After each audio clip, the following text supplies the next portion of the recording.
Marie. Bonjour Marie. Bonjour à tous les deux. Je ne vous serre pas la main, mais le cœur y est. Vraiment, je suis ravie de vous accueillir tous les deux. Mercedes Serra, je le disais avant votre entrée, ces états généraux de la communication, quand même un peu votre idée. Alors, on va dire que c'est une idée collective de la filière, puisque je m'occupe de la filière de communication. Cette filière, elle a été créée en 2015, sous l'égide du ministre de l'économie, à l'époque Emmanuel Macron, qui s'est dit il n'y a pas de filière dans les services, c'est quand même incroyable.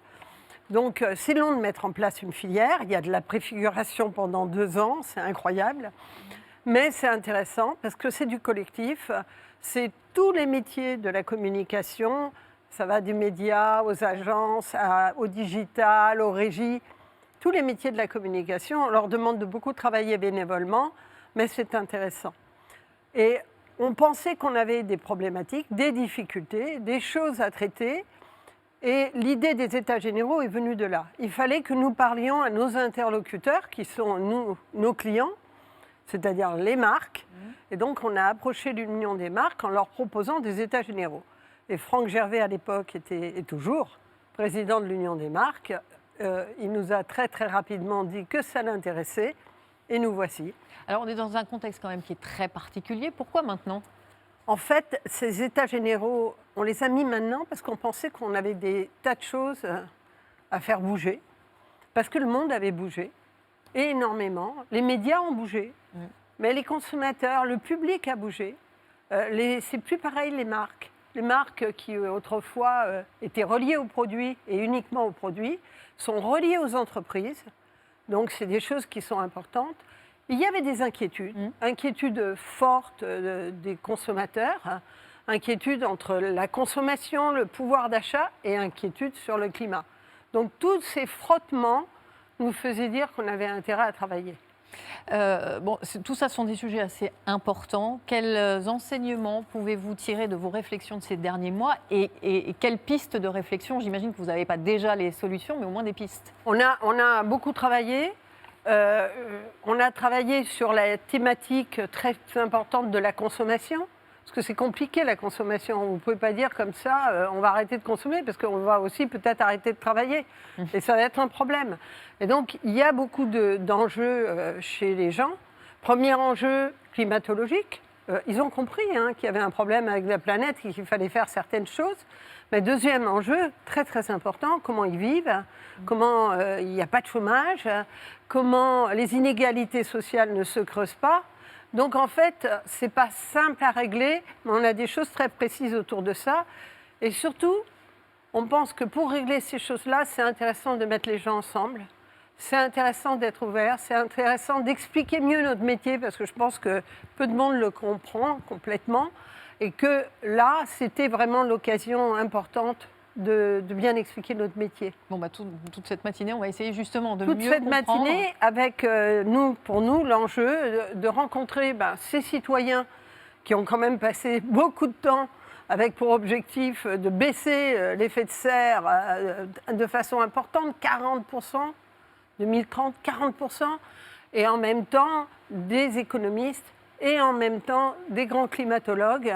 On espère apprendre beaucoup, on va aller écouter avec beaucoup de soin. Alors il y a des attentes, elles sont très fortes. Franck Gervais, avez-vous une idée précise de celle-ci ?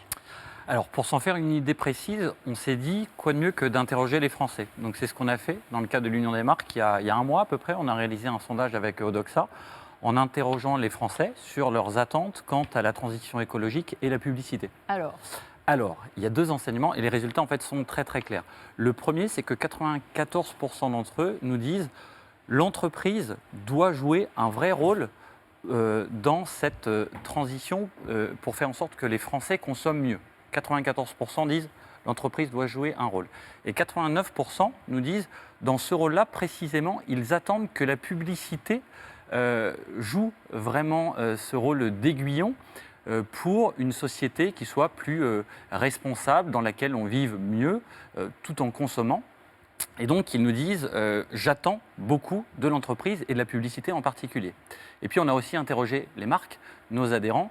Et là, c'est pareil, à 98%, évidemment, les marques, nos adhérents disent on a, nous, des obligations dans cette transition, dans cette mutation sociétale, sociale, environnementale. Donc je crois que là-dessus, tous les feux sont au vert. Oui, mais donc il y a une nécessité de responsabiliser le secteur. Quel levier en fait pour encourager le secteur justement à prendre la mission à bras le corps? Alors le mot, c'est bien celui-là, hein, c'est celui de responsabilité. Responsabilité. Responsabilité qu'on veut ne plus opposer à consommation. C'est ce que disait Mercedes. Et, je pense qu'il faut raisonner beaucoup plus de façon inclusive. Et donc la responsabilité, en fait, ça engage. Ça engage complètement des marques qui ont compris qu'un prérequis à leur avenir, c'était leur raison d'être, d'avoir un rôle, une utilité. Moi, j'aime bien le mot de bénévolence, ce mot qui dit vraiment cet élan, cette orientation pour faire le bien, pour être utile, responsable. Et nous, on a des marques qui sont engagées dans un programme qu'on appelle FAIR, qui dit nous nous engageons à vraiment mener des actions en responsabilité, publier nos publicités dans des environnements qui sont des environnements responsables. Donc elles se sont engagées, mais en parallèle, on a vu des citoyens, consommateurs, dont le niveau d'attente s'était élevé. Et donc, c'est un nivellement par le haut, et ça, c'est très bien. Mais dans ce que j'entends de ce que vous dites, c'est que les marques ont fait le constat, ont déjà pris conscience des enjeux, mais est-ce qu'elles ont déjà commencé à amorcer le changement face à tous les enjeux environnementaux ? Alors, ce changement, il a été amorcé. Quand on discute avec les marques, plus de 3/4 d'entre elles nous disent, évidemment, on a des obligations dans nos prises de décision de tenir compte de tous ces critères sociétaux, environnementaux, sociaux aussi. Et donc, ça nous oblige, clairement. Donc là, il y a une prise de conscience. La question, c'est est-ce que les actions sont suffisantes aujourd'hui ou pas? Et là, moi, je pense que les marques vont pas changer le monde. C'est pas ce qu'on leur demande d'ailleurs. Par contre, elles doivent contribuer à cette prise de conscience de tous les citoyens pour les rendre acteurs, responsables, éclairés. Et donc, c'est un niveau d'exigence supplémentaire qu'elles ont.